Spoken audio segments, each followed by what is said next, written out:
You can always go over to marfooglenews.com and you can find a full bibliography of every single article, tweet, video, picture, document that we're going to talk about here today, plus a whole lot more.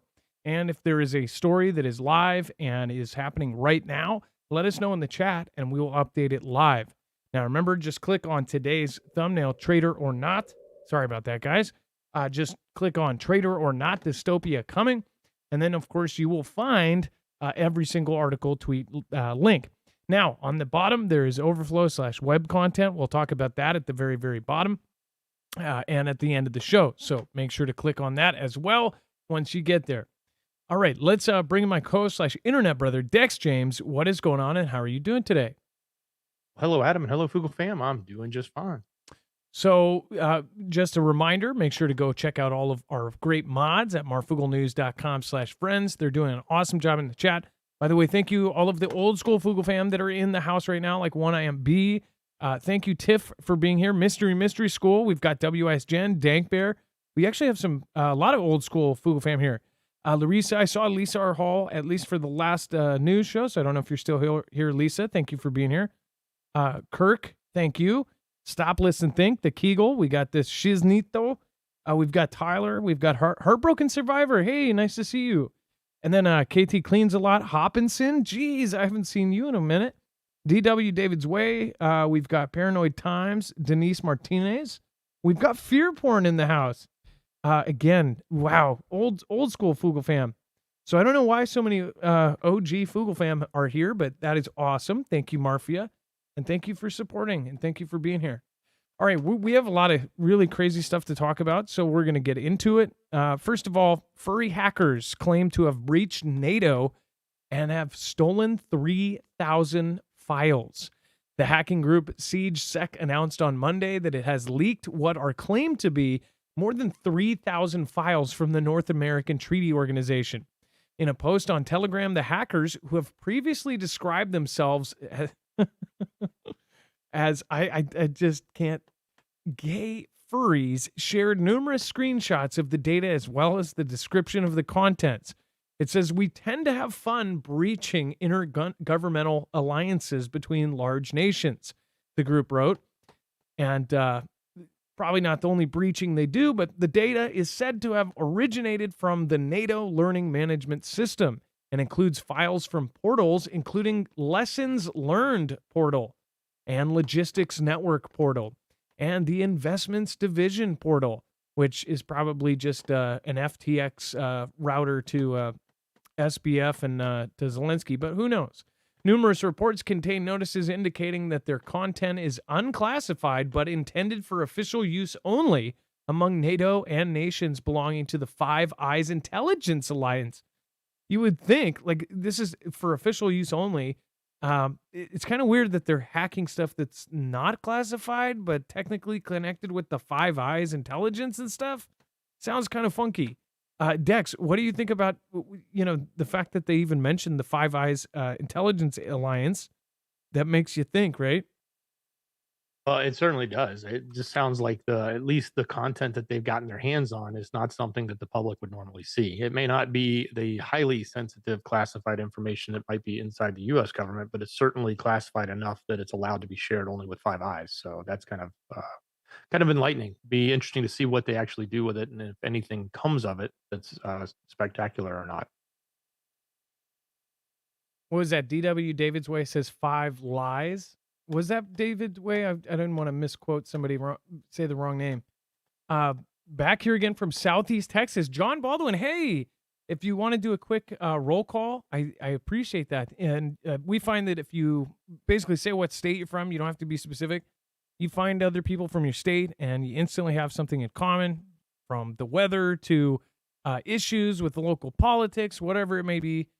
People can find others that are around them. So again, make sure to do a roll call, chime in. We've got Railroad from Texas, Matthew Shaw from Montana. We've got Jason Smith from Illinois. We have Alberta, Canada in the house. What's going on west of the West? There are so many OG Marfia here. Like Janice Wolf, nice to see you. Stealth Mode, of course. Thank you for being here. All Rider. We've got Little Stumpy Cromer. Upstate, what was that? Upstate Texas? We got Detroit, Texas, but in Missouri, Rochelle, Missouri. I don't think I've ever been to Missouri. Lancashire. We've got Mexico, Omar Ayala. I would love updates from Mexico. If you're in another country and you feel like we're covering something wrong or my opinion is just completely off base, please let me know. Email me, adam@marfooglenews.com. I've covered a lot of Mexico stuff lately, but it's always better to hear from people that actually live there rather than are even if you go through mainstream or if you go through independence or if you go through whatever. I do feel like if you are in America, even with VPNs, that there's filters that filter out the really good stuff.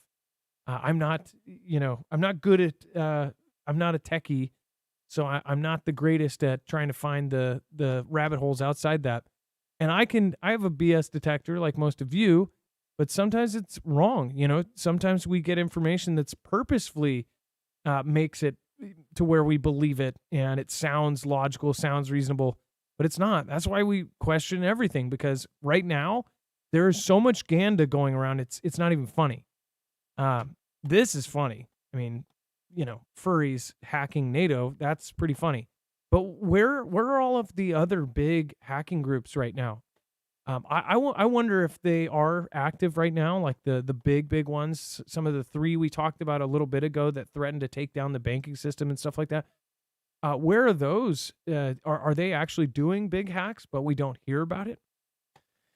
Let's see here. Love my Texas peeps, says Bill Wilson. We got a lot of Texas in here. Thank you guys. Thank you everybody from Texas. You guys are awesome. But yeah, I wonder where these big groups are. And here's the thing. If you don't hear about them, that's kind of concerning too, because at some point it's like it's building. We haven't even had a really disastrous situation due to a cyber hack. We've had bad ones, but when I say disastrous, I mean the whole country is affected and affected for a long time. We've had massive hacks that nationwide, they've had nationwide groundings, which we believe were from hacks. We've had pipelines in the East Coast go down because of a hack.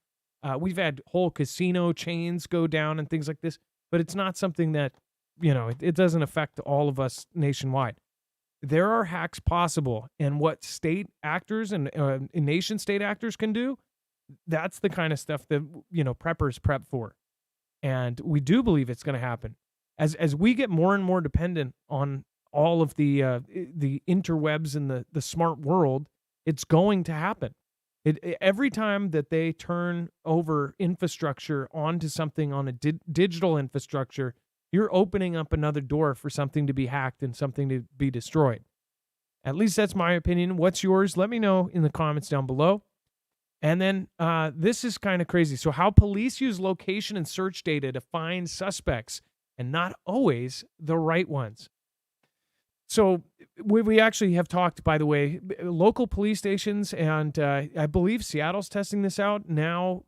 Police stations for a while now. We actually covered this, are teaming up with security camera companies and adding facial recognition, and they're actually offering local businesses and even local homes a monetary stipend to essentially have access to their stuff. Or you can voluntarily do it. If you're a homeowner, you can go, hey, I actually don't mind. Can you, monitor my cameras? And what it does is these facial recognition cameras, even like Ring doorbell cameras, are going to have more and more advanced as time goes on. You're going to have police actually monitoring home cameras. Your Ring doorbell camera, somebody walks by that's on a walk and they have a warrant, it will actually send a ping to the local police station.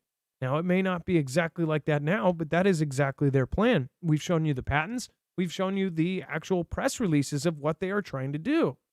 And it says in January 2020, Florida resident Zachary McCoy received a concerning email from Google.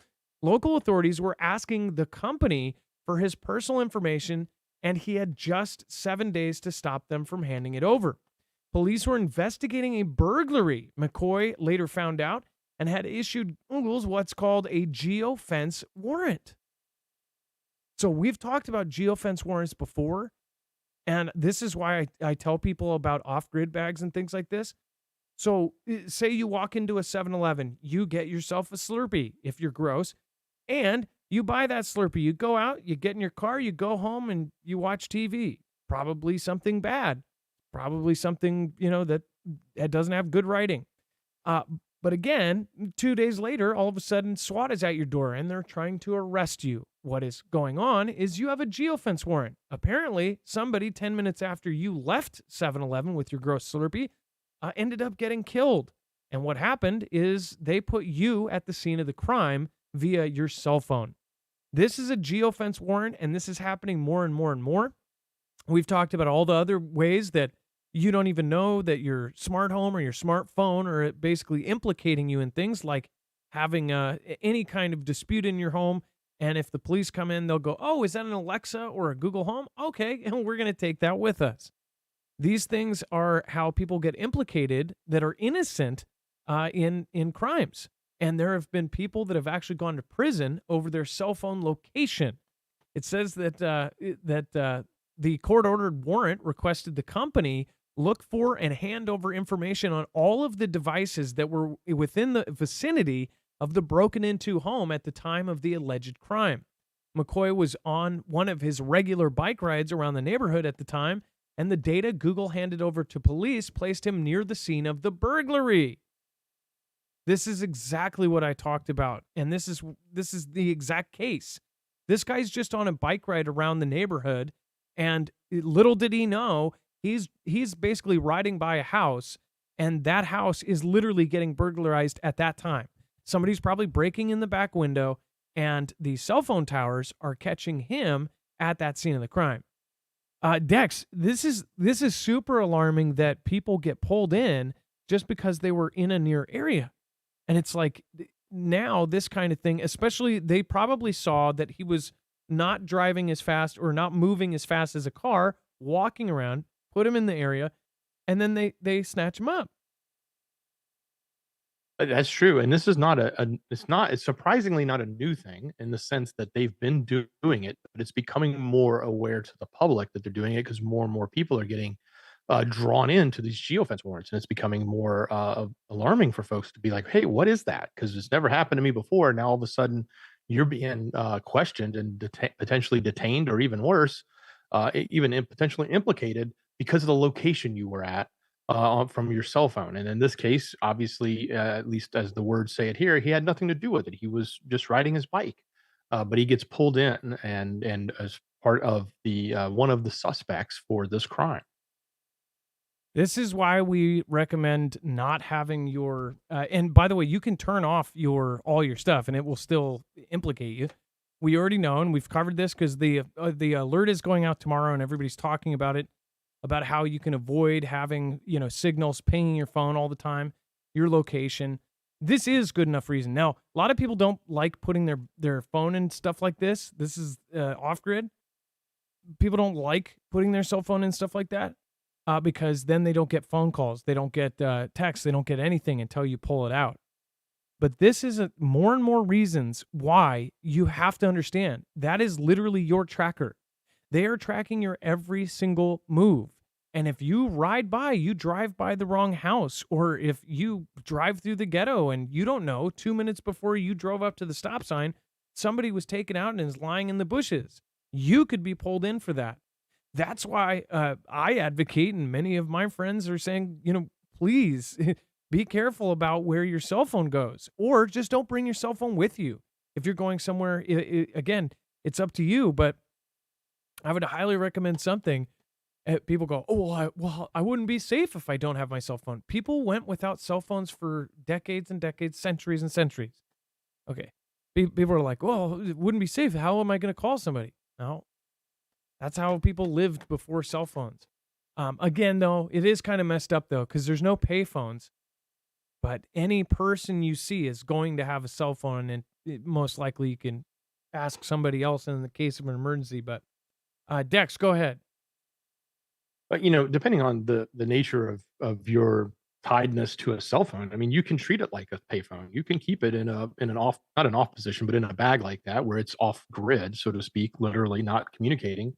And then when you need to check in with people, pull it out and check in, sort of like pulling up to a payphone like we used to do. We used to check in with payphones, right? There was a time that was how we did it. You can go back to those days and not have every square inch of your travels being tracked and traced. I miss payphones.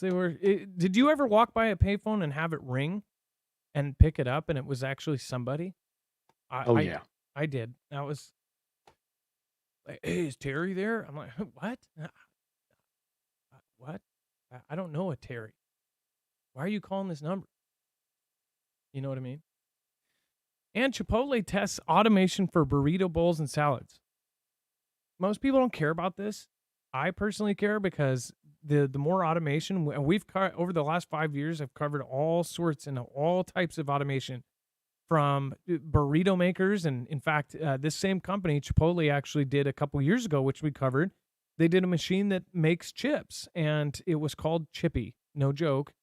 And essentially, they are making kind of these things. Now, this isn't the same Chipotle thing, but this is a similar thing. This is called a burrito box. And these kind of things, you're going to see a whole lot more.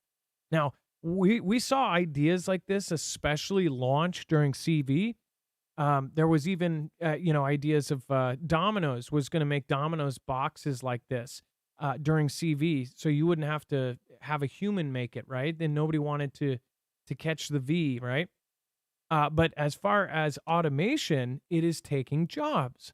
Now, if a standard Chipotle needs, say, 6 employees, well, if they can take 2 of the jobs that people do and make it fully automated, then they can go along with, say, 4 or 3 people. And then those 3 people, instead of getting overtime, they might not get any overtime. And I say overtime because most of the people I know, uh, they want overtime. And that's really messed up that we're in a society where people are begging for overtime because overtime is the only way they can survive. The thing is, time and a half, especially right now, is like super valuable. But the more stuff that gets automated, if you haven't noticed, places like McDonald's, uh, just little things like you pull up and where they used to actually do the drinks themselves, now a literal machine does it, and the cups come around a spiral, belt, and it does the drink for them. It's getting to the point where these McDonald's workers don't even have to think. It just pops a burger, it just plops one in their hand, and it does a drink, and it plops it, and it goes, "This is your order," and that's about it. But if you haven't also noticed, in places like McDonald's and other fast food places, there's like 1 or 2 people running an entire restaurant now. That's absolutely horrible for our economy. The more of these kind of automation revolutions that happen, the more people that are out of the job. The middle class, and especially the folks that are working 2 or 3 jobs, even in the lower class, they are the people that actually keep everything running.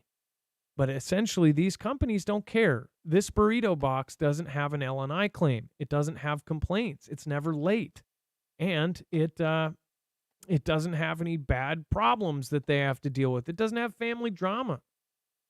So this is really horrendous that companies like this. My opinion is, if everybody had my opinion, you would just stop going to the places that are doing this, and they would learn really quickly. They would say, "Oh my gosh, all of a sudden our customers have disappeared. We are not selling any food right now. We're basically going negative." In 1 quarter, if everybody stopped going to places like this anytime they tested automation, they would say, "Forget about it." I don't get why any regular person who's not an elite would even be supportive of this thing, unless you're an owner of a Chipotle. If you're an owner, maybe it will make you a little bit more, but that's the whole point. A business owner doesn't help the economy unless it's actually the reason why a small business or a franchisee is supporting the economy is because not only are they supporting the economy by providing a service, but they're also providing a paycheck for multiple families underneath, and those multiple families go out and spend that money in the economy. This, on the other hand, does not. This may support a technician, maybe Rick the door technician, who knows? But it doesn't support the economy.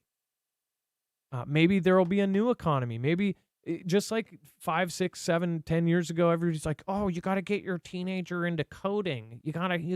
When they're 4, you got to put a tablet and get them into coding so they can be a coder at Amazon and Microsoft, which, by the way, is getting replaced by AI, and ChatGPT can do their job now.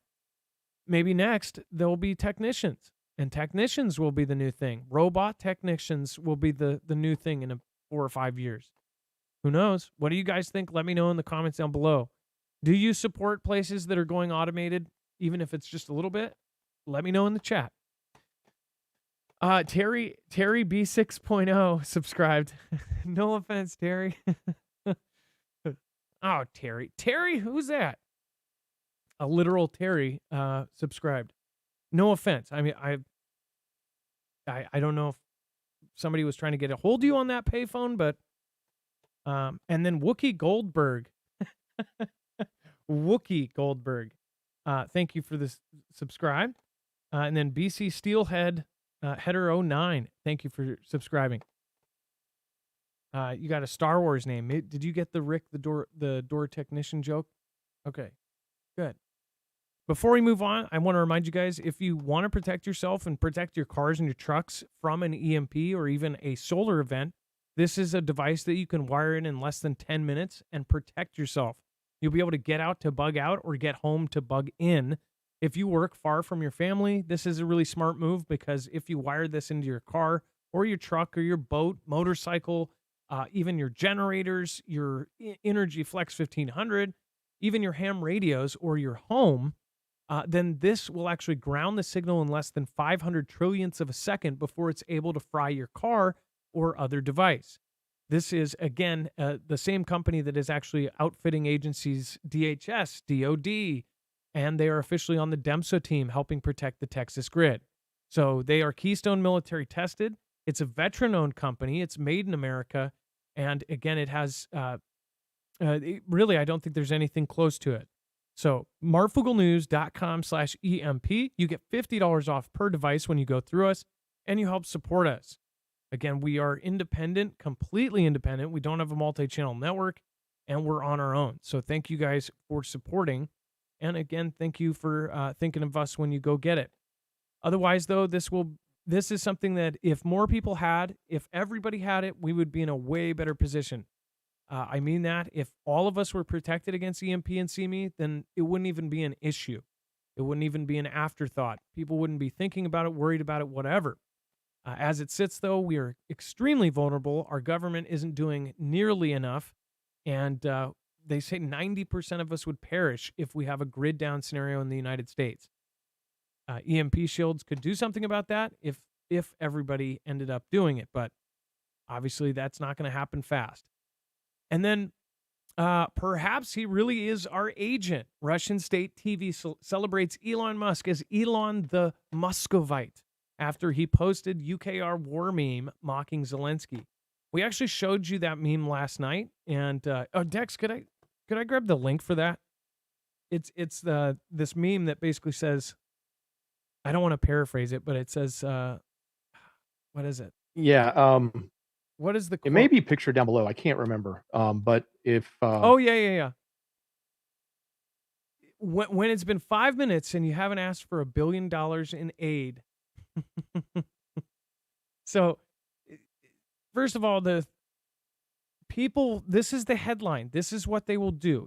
If anybody, and this is some guy on TV essentially saying, oh, maybe he is a secret agent. But you know how people take this now? The internet goes, oh, Russia is actually saying that Elon is a secret agent. It's a guy on TV, a talking head, that's joking and saying, oh, yeah, maybe he is our spy, our secret agent. The whole situation with this is an opinion that many of us hold, okay?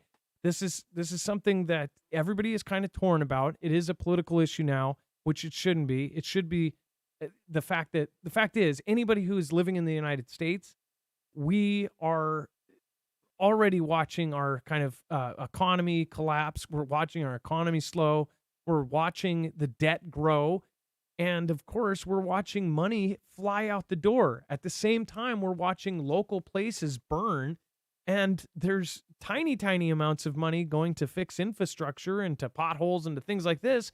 Meanwhile, there's billions, literal billions of dollars flowing to another country, which is not a democracy. It is a pluralist political system that really we have nothing to do with. We're not in NATO with. We're not even directly tied other than a bunch of shady reasons from the last 15 years. So again, this is not basically from this comment. Now all of a sudden he's a Russian spy. Now from that comment, then somebody covers it. Then somebody covers that headline and then takes it out of context and says that Elon's some sort of spy. Now everybody has their thoughts about Elon. He may be part of some dark, nefarious group, whatever. But again, I just think it's interesting how they paint stuff like this.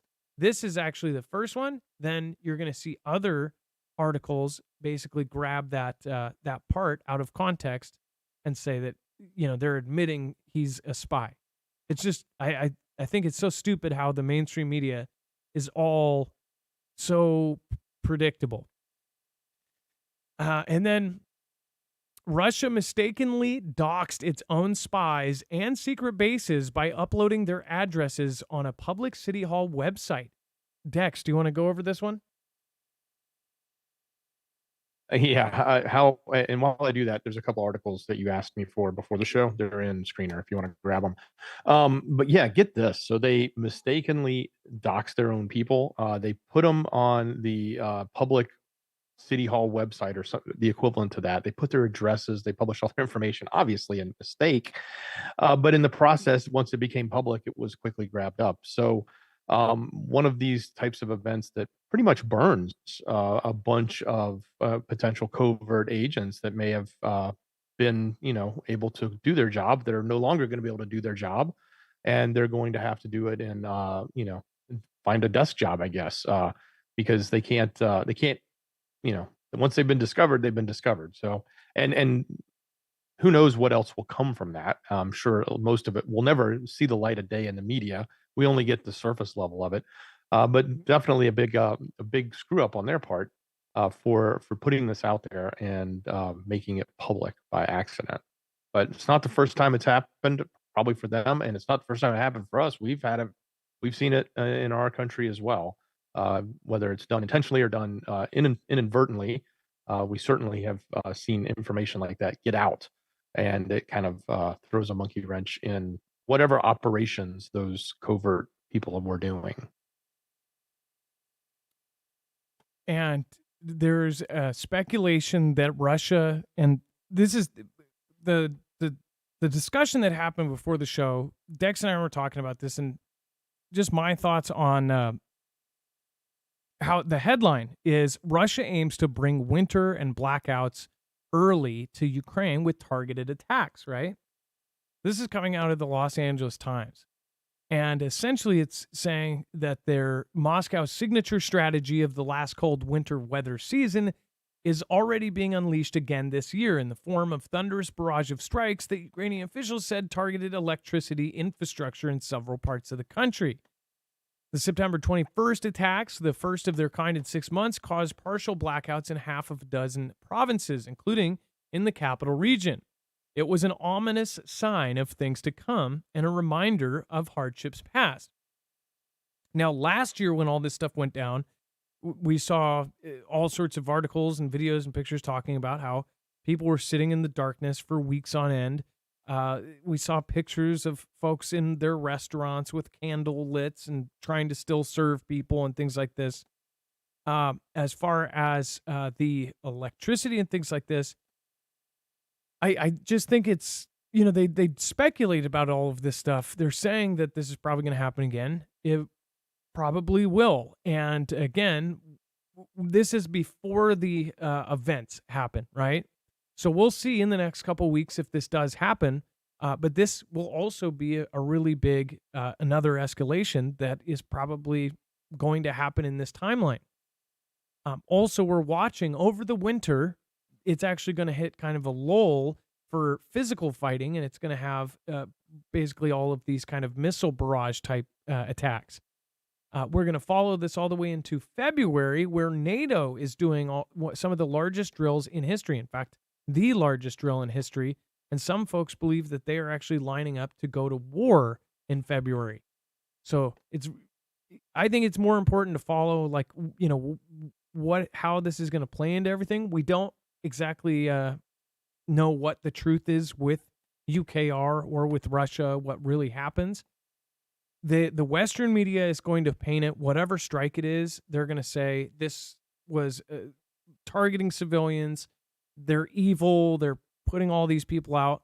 And, of course, Russia is going to paint UKR strike the same way. So both paint all of these attacks the same way. But it would be crazy to see all of UKR without power. And then Putin orders first ever nationwide nuclear drill. This is today or last night. I don't know what the time frame is. I don't know what time it is in Russia, but I believe this is already happening right now. As we speak, Russia is actually doing nationwide nuclear drills. Now, the timeline of this might actually be later on, right? They might actually still be on the 2nd, or they might be on the 4th right now. It's already 8:45 p.m. Dex, do we know if Russia is later in time, or is it earlier in time? Later. So it is already the 4th in Russia. Would that be correct? Yeah, that's correct. But I'm sure by now it is.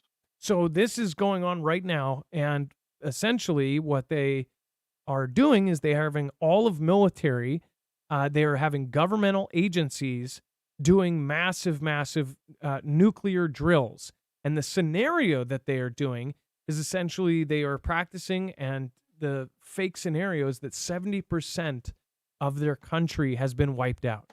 That is the scenario they've painted for their agencies and for their governments.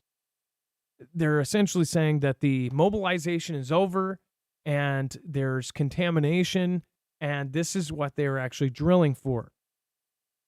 Some get really, really shaky and nervous, the fact that they're even doing this kind of drill. Some get nervous, the fact that they're doing this because they believe that they're getting ready to actually go through with something like this, like a first strike, and then they get the retaliatory strike, or that they're getting prepared for them actually being struck first. Dex, go ahead. Well, and just to be clear, the time right now at this moment, this is live, is 6:46 a.m. there. So yeah, the day has already gone, but that what we don't know is how long this lasted. The other interesting thing is Putin himself was actually moved to one of the nuclear bunkers to escape the simulated Armageddon. So he had to be transferred there. And they also put up their entire fleet of doomsday planes during this period of time. And again, we don't know what time they were actually doing it, if it was happening at night and it would carry into the morning, late at night, or if it was all day, or if it was going from yesterday, being today, into tomorrow, their time. So again, this is the creepy part. As we speak, Putin is in some sort of bunker, or most likely in a top secret nuclear style bunker. All of the government agencies and government leaders are most likely in bunkers as well, scattered around the country. And they have doomsday planes all over up in the sky. Meanwhile, tomorrow we have a test for essentially the same sort of alert that is the same as the presidential alert. It uses the same exact systems. It is the same breadth, right? It's going to go out to every single cell phone in the United States tomorrow. And that alert is in the event of a massive emergency. Right? The timing of this couldn't be worse. So as far as like nerve factor, yeah, this is freaky. Well, they have doomsday planes up in the sky. You've got the Russian president in some sort of bunker. We're all going to be getting an alert that, again, if we actually get that in real life, if this isn't a test, if they knew about some event right there and that's why they planned this ahead of time or something, or if you believe everything's manufactured and they're high-fiving behind closed doors and this is a plan, then it's kind of alarming, because we will actually get an alert on our phone tomorrow At the same time, they've got doomsday planes. They're going to be testing a nuclear-powered missile, and they are going to have all of their leaders in some sort of bunker. What do you guys think? Zen1AZ, thank you for the super chat. Thank you. Thank you. Tribulation Force, thank you. Thank you for the super sticker. I appreciate that. Mad Max, I didn't see you. Oh, yeah, this was today. I found your newscast just a couple nights ago, and I'm already hooked. Great work, Marfoogle. Mad Max, hey, thank you and welcome. I hope you find some awesome people in the chat. Great people here. Most people watch because of the community, not so much the show. It's really fun to be in the chat, especially for the live shows. Bible Talk 777, thank you. And AJ, thank you. Mitch Mouth, Julie Pilkerton, Robert Strickland, Nutsegg 909, Ilea, and of course Michelle K Squared and Jaws Woof. Thank you. Danish Girl, hope you're doing well. Carol, hope you're doing well as well. Pam B, Preppermint, Lola Patton, Sweatin' Ministries, Stephanie Cook, and Wings and Wags Patriot. Thank you guys. What do you guys think of this? Let me know in the comments down below, especially if you're watching the replay tomorrow morning. If something's going down, hopefully YouTube will still be here to comment. All right, and then let's see here. We actually have where did I put those? Oh, so same time. Now let's see here. Was this already in here? Or let's see here. Oh, I think I missed one here. Yeah, so 55 Chinese sailors are feared dead after nuclear submarine gets caught in a trap intended to snare British and U.S. vessels in the Yellow Sea. Now, the first time I read through this, I was super confused. I'm like, wait a second. So the trap is meant to catch British and U.S. vessels in the Yellow Sea. And what they say happened is a Chinese submarine, which if you go over the actual dimensions of the size of this thing, it's 340 something meters. Or no, I'm sorry. It's 117 or 111 meters. It's right here. It actually shows it. Yeah, look at this. It's 360 feet long. To put that in perspective, this submarine, if it was on land, would go way past the touchdown zone. This is bigger than a football field. Like if you've ever gone to a NFL game, how big that is. That's like mind-blowing how big these things are. I guess I know that submarines are big, but I don't think I've actually seen one of the newer ones in real life. And if you do see them, you just see kind of the top out of the water at port. But that is so incredibly big. This thing got trapped. Now, what confused me is like, whose trap was it? But what they're saying is it sounds like it was their own trap. This makes China sound like dumb buddies. Now, when you look at this, the thing got caught in some sort of trap. They basically said that they didn't ask for help. They refused help from other navies.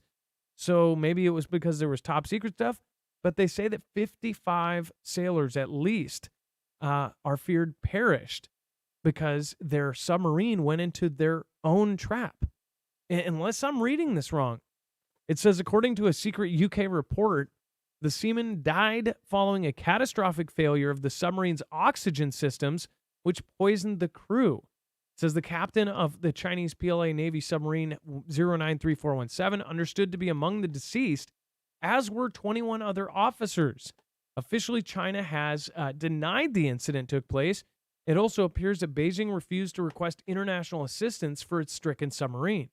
So whatever was on that submarine, they didn't want others to see what was in it. It again says that the UK report into the fatal mission reads, intelligence report on the 21st of August was that an onboard accident whilst carrying out a mission in the Yellow Sea. It says incident happened at 8:12 local, resulting in the death of 55 crew members, 22 officers, 7 officer cadets, 9 petty officers, and 17 sailors. The perished include the captain, Colonel Zhu Yongpeng. Our understanding is death caused by hypoxia due to a system fault on the submarine. The submarine hit a chain and anchor obstacle used by the Chinese Navy to trap U.S. and allied submarines. This isn't fun. Like, I don't care whatever country they're from. By the way, that I don't have anything against the Chinese people, or the folks that grow up there and they're just trying to live their lives. But as far as like the CCP, not a fan. But 55 people died. 55 fathers, mothers died in this thing. It's very sad. But it's kind of ironic that it was their trap for us and they drove right into it. That is, if you believe what they're saying. If you believe what they're saying, they drove into their own trap. Now, if this is Western media painting this thing happened and it's just say it is something that's covered up that will never come to light. Say that our submarine and their submarine went to battle and we sunk it. And then they called each other and said, hey, no World War III. We're just going to have to cover it up. Then we get to say some stupid thing to make them look stupid, and they probably get to say something that makes everybody else look stupid or totally denies the thing in the first place. But I think it's very odd that they ran into their own trap. Dex, what do you think about them running into their own trap? It seems like, are we going to start seeing it kind of like how we see that Russia's just dumb? They're tripping over their own feet. They're idiots. They don't know how to they don't know how to fight. Their military sucks. Their stuff falls apart. Are we going to start seeing this with China? Which kind of leads me to believe we're going to war with them. Yeah, it certainly does. I mean, it is plausible. I mean, you could easily see, okay, well, if they have a device that's meant to trap a sub and they accidentally, run into it themselves, then you would expect it to do its job and trap a sub. So it is plausible, I guess, at least from that angle. But man, it sure does paint this picture like, well, they're so dumb they stepped in their neck. They set the bear trap out, and then you put your foot in it, right? And now you trapped yourself. That's just not smart. It's really stupid, and it looks stupid. It's tragic if it's true. It's tragic that these lives were lost, and But yeah, the picture that's being painted here, you can look at it from a couple different angles, and again, this is one of those things that they can completely make up. Like nothing could have ever happened. They could have just said, "Hey, we're going to make up a sub disappearance thing," and then next week we get pictures of the sub surfaced at dock, getting the guys are getting off and going and getting lunch with their buddies at port. You never know, but it's very suspicious the way the angle is on this. Now, Dex, the original article had a better kind of diagram, or maybe I was looking at a different article, but it had a diagram of the inside of this thing, and it had the quarters. It had it had kind of the see-through things that they have at museums where you see the inside miniature scale of like here's where the crew's quarter is, the kitchen, the nuclear reactor. I thought it was fascinating. I'm fascinated by these giant human-made submarines, ships. It's insane how big this thing is. Absolutely ginormous. Bigger than bigger than a football field. So let me show you this real quick. I find this kind of stuff fascinating. When I was a kid, I forget what brand they are. Like the Illustrated Almanac kind of thing. You know how you would flip through the pictures and you could see the kind of cut. What do they call that, Dex? Half cut vehicles, so you could Like see the cutaway. Cutaway. That's what I was looking for. Okay, so check this out. This is the inside of one of these things, and it can house 100 soldiers. And you could assume the exact same thing for the U.S. And the U.S. probably has, I think we have one that's like 600 feet or something. So this isn't even the largest one they make. And I believe this is a model of what probably went down here. But if you look, there's nuclear reactors back here. Or as 2018 Marf would say, nuclear. There's a propulsion machinery prop shaft that goes back. It makes me think, like, there's got to be more stuff back here. There's nothing back here except for the prop shaft. But then there's, like, sleepers' quarters, a torpedo room, and then, I believe, access hatch. So this isn't even the big ones. You know that the big ones, they have they have the top kind of uh, they have missile silos in the big ones. If you're in the Navy, please put in chat. What is the biggest sub you know of? I know everybody can, just Google it or DuckDuckGo it. But if there's actual Navy in here, what's something that you know about a submarine that's absolutely nuts? Did you actually serve on a submarine? I would love to hear it. And again, if you did, thank you for your service. All right. And let's see here. Ate a sub sandwich before, says Hammer Guy. Dale Val says, show us the big one. Hey, family friendly here, bud. Swinging in the Navy, or singing in the Navy. Viv B. My ancestors buried in Wigstown in Stirling, Scotland. Oh, just process that one. Typhoon depends on the type of sub attack missile. USS Tennessee, Ohio class carries 27 Trident 3 missiles upright. I'm not, but Ohio class is. Oh. Hold on. Just for giggles here. Let's see here. Ohio.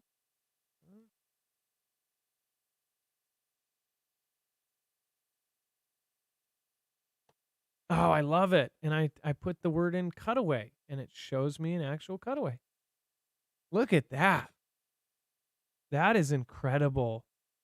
No flipping way. Look at how big these things are. So you've seen the videos of like the creepy, tiny boat and a huge whale goes up, and if you've ever, I've seen a couple drone videos where it's up above and you see just this big whale underneath, and that spooks me out. But imagine if you are on the water on like a little fishing boat or something, and something the dark, just as big as far as you can see, is coming up underneath you. I could not imagine being on a little boat and having one of these things surface next to you. That would be terrifying. And especially if it was China. But this is a U.S. Ohio class. And look at that. So the whole middle houses these missiles, and they launch out of these tubes, the missile hatches and the missile tubes. They have cruise quarters, they have kitchens, they have all sorts of stuff. Like, this is so cool. And what's even freakier is if you are a multi-billionaire, we talked about this, we actually did a whole show, Mad Max, if you're new here. There was a show we did a while back that talked about the billionaire end of the world subs that billionaires were actually buying. Now, they believe that Elon has bought one, and they believe that Bezos and Gates are some of the first customers. Now, at least one of them is most likely true, right? We don't know because they are the company that makes them. They are as big as this. In fact, I believe they were 600-foot submarines. They are the same manufacturers that actually make a submarine yacht. It is a yacht submarine combo that can fully submerge. And it is $2 billion, something that none of us will ever attain in our lives. All of us, I believe. I don't think anybody here is a billionaire, Elon. But it has, imagine the biggest yacht and the most fanciest yacht you've watched on TV. Imagine that, but in a submarine, and it's privately owned. They have tennis courts. They have basketball courts. Just so freaking crazy. Let me know in the chat, have things like that fascinated you since you were a kid? And because I bet it's not just like now. It's like since you were a kid, stuff like that, yachts, big boats, how they can basically be on water. Houses on water alone are just so cool.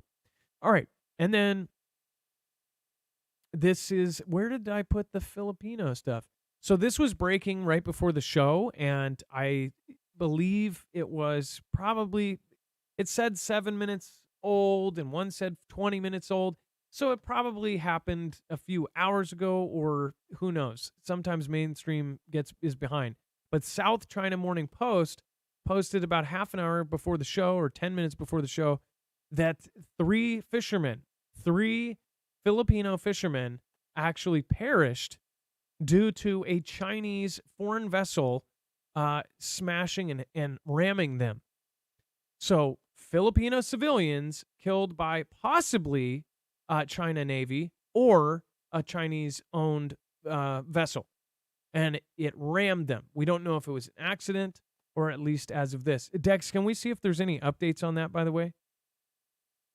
Let's see here. Yeah, here it is. So 3 Philippine fishermen dead after South China Sea ramming by unidentified boat.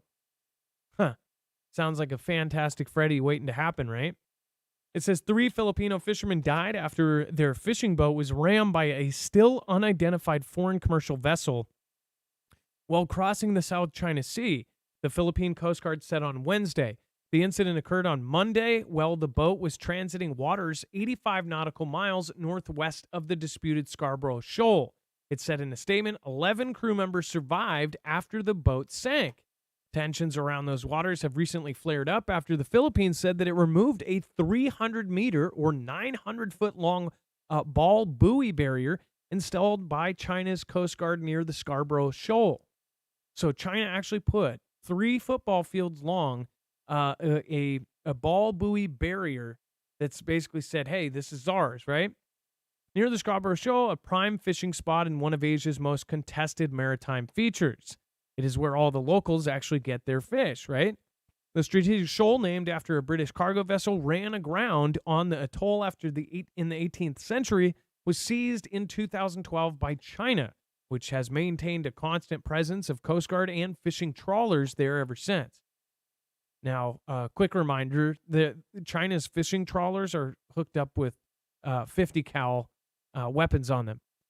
They call it their Ghost Navy, and I don't know if all of them are. There could actually be fishing ships there, but the estimates of what China has is up to 12,000 of these boats that look like fishing boats from space. If you look down on a satellite, they actually have the net trawlers on the sides, but on board, they are actually manned by a Chinese militia, and they have 50 cals or 40 cals or whatever you would put on a boat actually mounted on them, and they're military vessels. The reason why is if you are a fishing vessel, you do not have to have, or there's less requirements for your transponder, so you can go ghost. So I just think it's interesting that this happened and now it's unidentified, but we also think of events that could start a war, or it could start an event that would get the U.S. involved, all of the stuff that Philippines has been doing with the U.S., or international community goes, look at China, they're taking lives over there, and it's an unidentified vessel ramming something. And if it did do it, that's still bad because it's China ramming a Filipino civilian vehicle, and people died. What do you guys think? Let me know in the comments down below. Dex, what do you think about that? I mean, do you think this could spark anything? Well, certainly, if you look at history, there's always incidences like this that happen before larger wars and conflicts escalate. So you can go back and see what happened with merchant marines, with the sinking of certain ships, with even further escalations with militaries going after other ships, thinking that they might be doing something against them, even though they were not labeled as a military ship. So yeah, you have to watch this kind of stuff because it can easily escalate from there. So we'll see and we'll follow it. We'll see what happens. Before we move on, if you haven't already, make sure to go check out Nutrient Survival. If you end up wanting to do any kind of prep with freeze-dried food, if you don't know why freeze-dried food is the best way to go, it lasts up to 25 years and it keeps almost all of the flavor in. Now, we have talked about other brands. Again, I believe that you should diversify and have all sorts of different brands. But Nutrient Survival, the reason why I really love this one is because of the actual taste. Not only that, they actually make it with nutrition in mind. So this isn't like a survive thing. This is like a thrive thing. They actually started out, and these are special ops grade food. So they looked at it. They basically made this in the same way. Like, how would we make this for the military, for these guys to be not only be able to survive, but to stay healthy, to stay fit, and to stay strong. So that is what this is all about.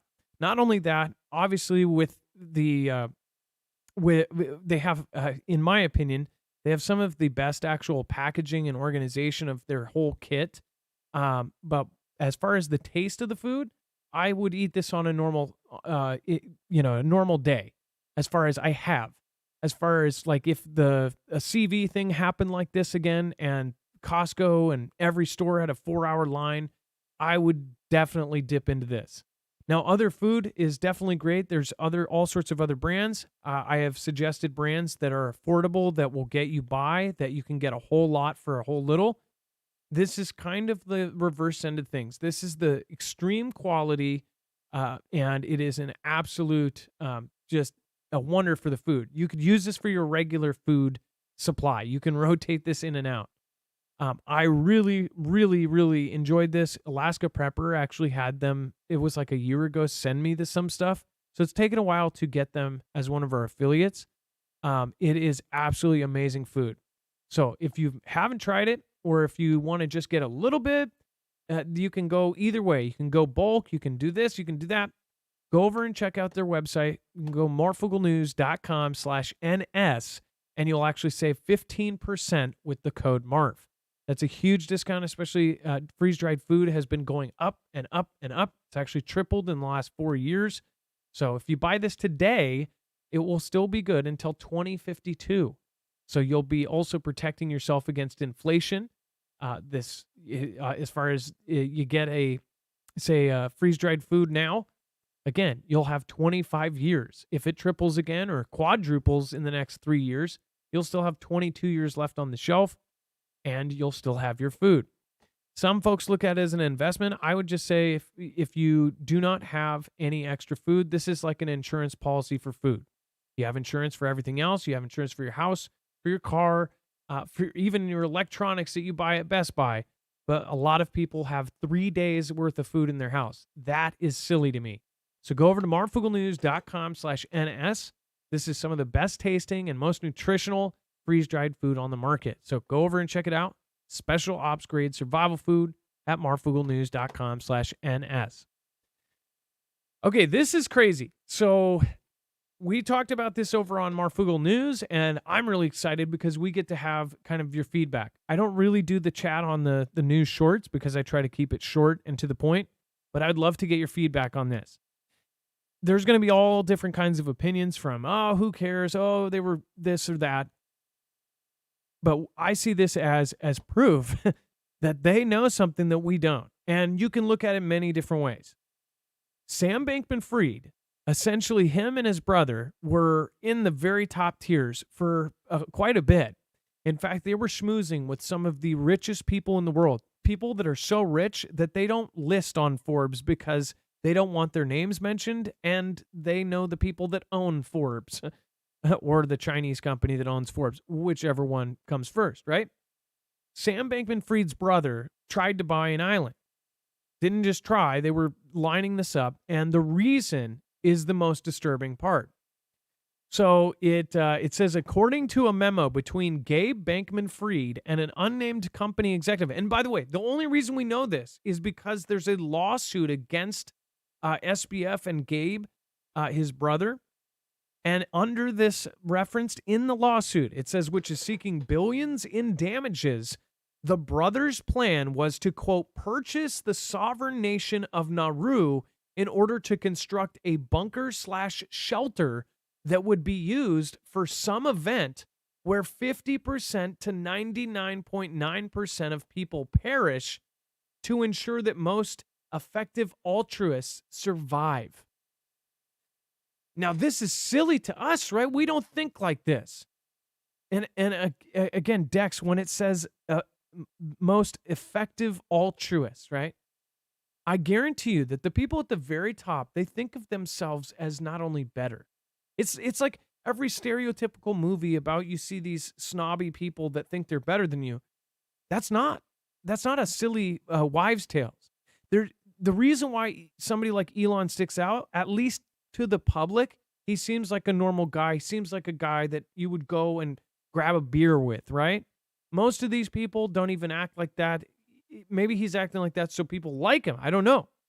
But most of these people do not want to sit next to you. They would never even go into the same store as you. They don't shop in public stores because they think they're disgusting.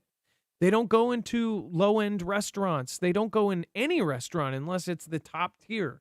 In fact, most of the time, the people at the very top, they will rent out that restaurant so they don't have to be next to you.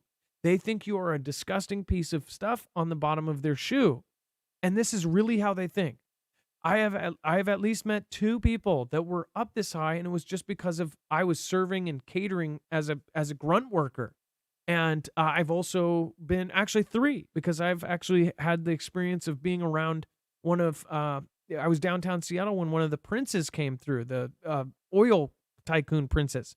These people do not want you to talk to them. They don't want you even near them. They will have 40 people around them shooing you away like you are just worthless. So it's really crazy to think that they think of themselves as like they are the next generation of people and that their children and their legacies will live on, but they don't care about your legacies. They don't care about you and your low-end genetics passing forward. It says we're an event where 50 to 99% of us perish.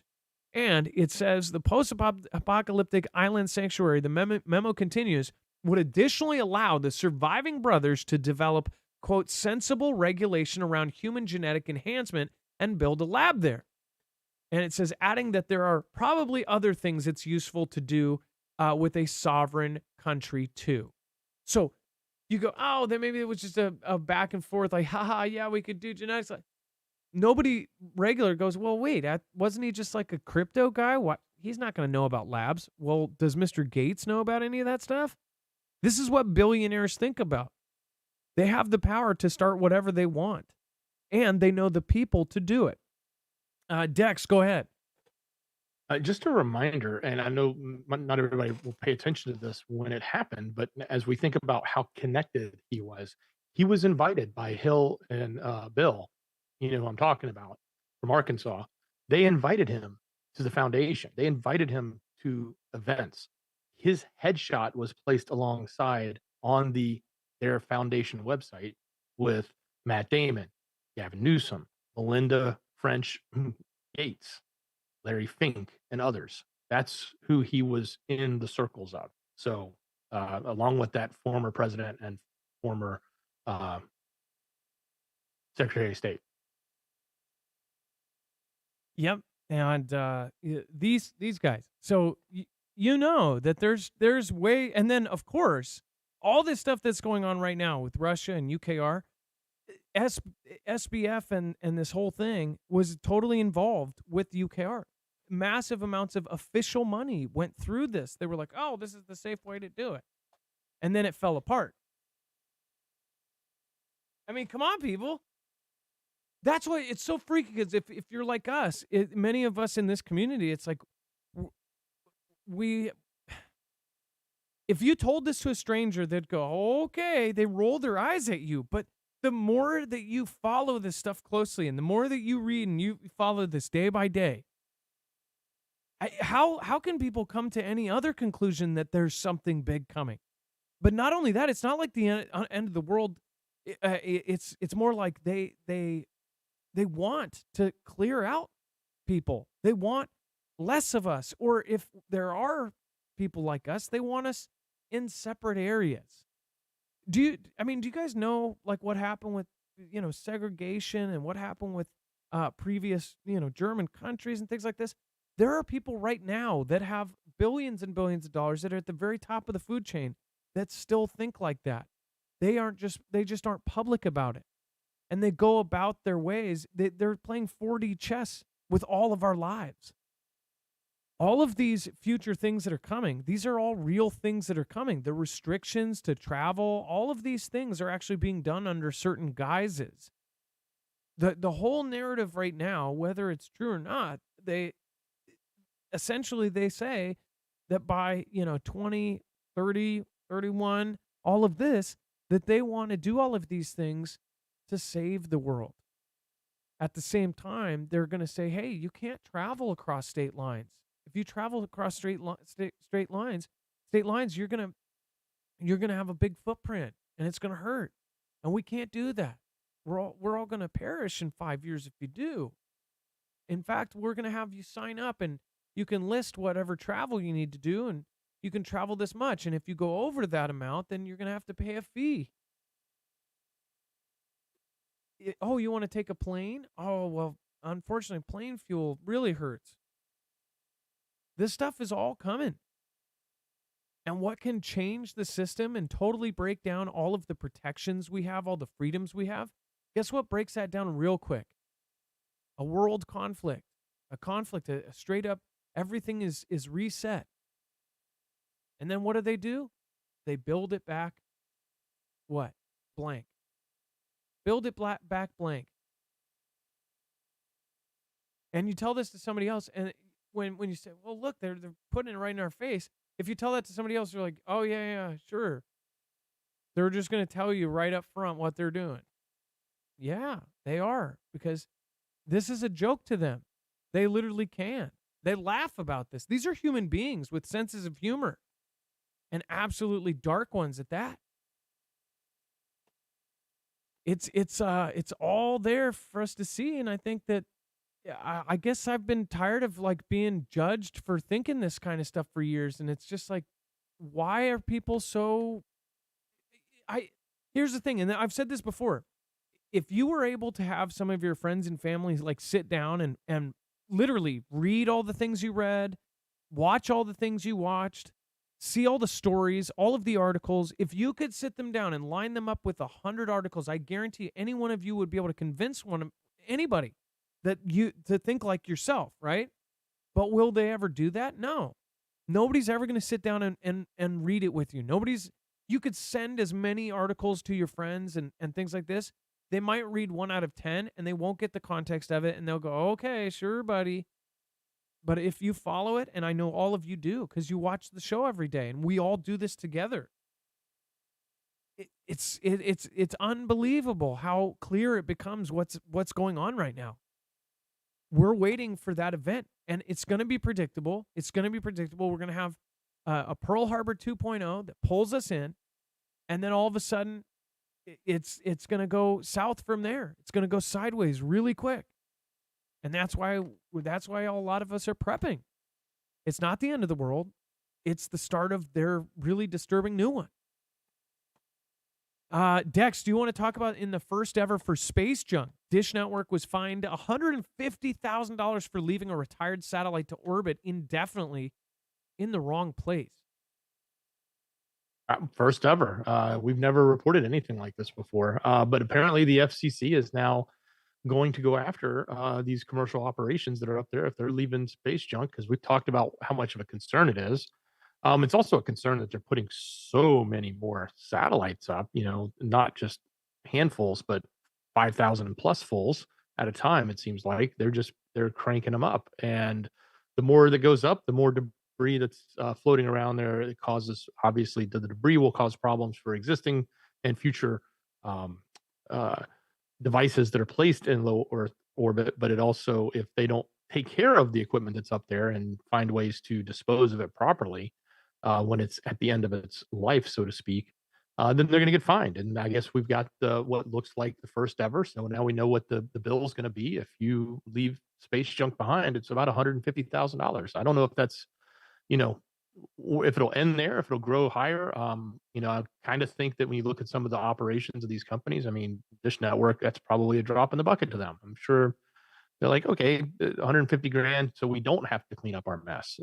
That's a cost of doing business to them. So it's really not that much on one hand. But on the other hand, it is at least the first that we've ever sort of started to enforce this type of control in space. Yeah, 150,000 is nothing, especially well, I don't know how big it is, but I would assume it's something that could do some damage if it comes down, right? I wonder about other companies. How many of these things are going to be floating around? We've covered China, and other countries are coming up with laser systems to knock space junk out of the sky.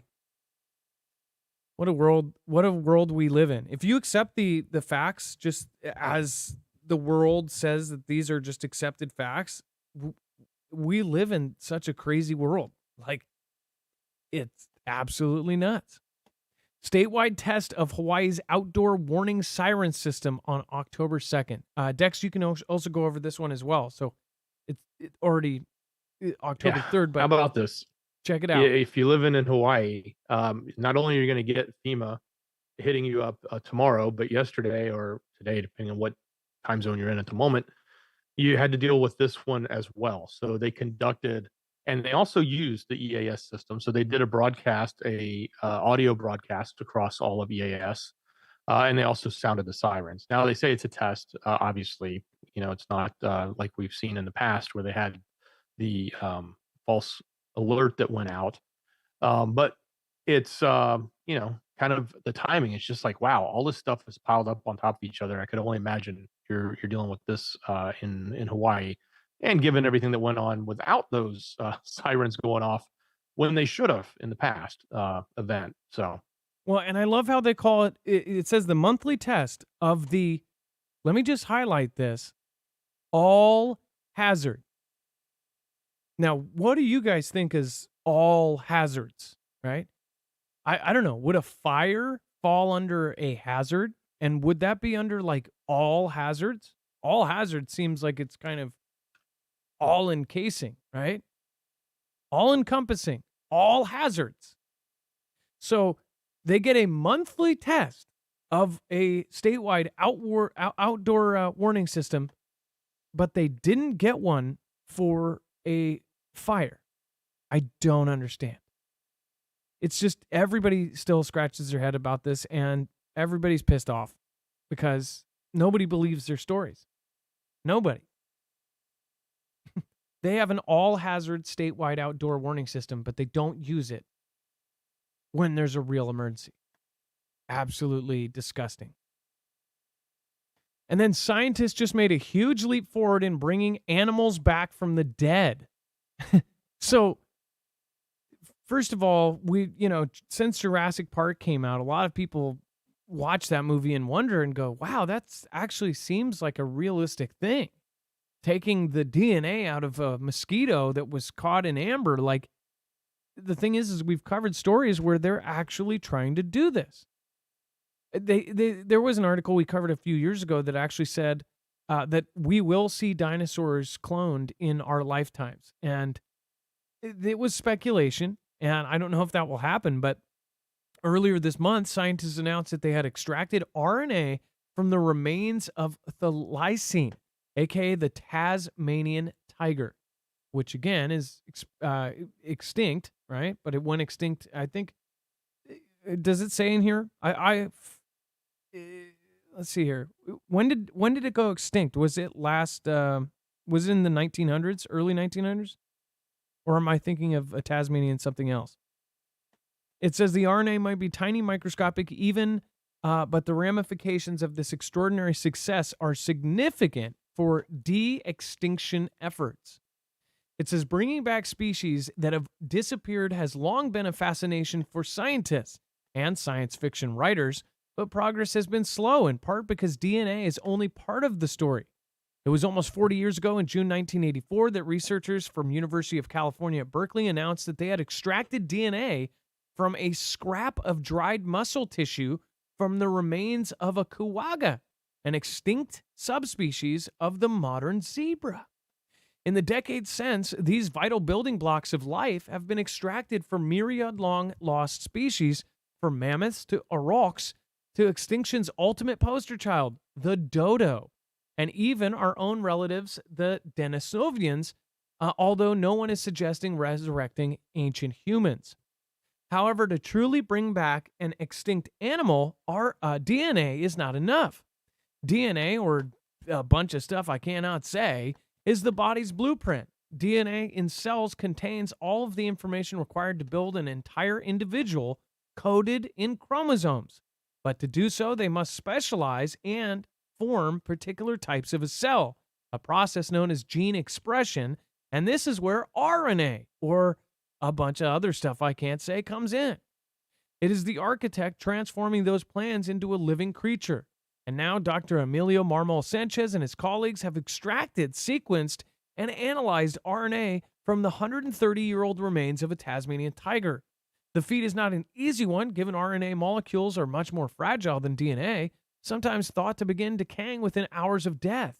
Now it has been proven possible, recovered, ancient RNA could supercharge de extinction efforts.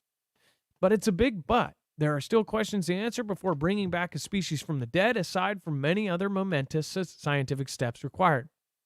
So think about this. In our lifetime, we could see a mammoth at a zoo, or possibly even they grab the actual RNA and DNA out of a mosquito from the Cretaceous period. It would be nuts to have, somebody be training raptors. Of course, that would be super stupid. If I was going to train anything, I'd train the T-Rex. I mean, yo. Did you guys ever get that? Like, why didn't he train the T-Rex? You know what I mean? If you're going to go raptors, then do the T-Rex. Pretty crazy if you ask me. And, yeah, maybe they're also doing it because all of these things are going to be wiped out. And Meta wants to charge EU users $14 a month if they don't agree to personalize ad on Facebook and Instagram. Facebook is already dying. This is going to hurt it even more. But before we go over that, I do want to remind you, if you don't want to buy pre-made and in most cases, very pricey freeze-dried food because of the process that goes through, then you can do it yourself. But again, this is a system that once you invest in, you can actually do your own freeze drying. This is a great thing, especially if you have a custom diet, or if you have to watch what you eat, or if you have any kind of intestinal stuff, or if you have a lot of stuff that you want to preserve. If you have a large garden and a lot of it goes to waste every day, you could be freeze drying it and keeping it for up to 25 years. This system, you can essentially get everything you need to make your own freeze-dried food, Mylar bags, everything you need to make extremely high-quality freeze-dried food yourself. The system in the beginning, it's not, this is, again, an expensive thing to get in the first place, and it's really going to be up to whatever kind of prep you're trying to do to see if it's going to be right for you. If you are really trying to go all out, especially if you're somebody who wants 6 months to a year of food like recommended, then this would definitely pay for itself. But if you are somebody who just wants a little bit here and there, then this might not be the route for you. Again, Harvest Right makes some of the best machines. They're extremely easy.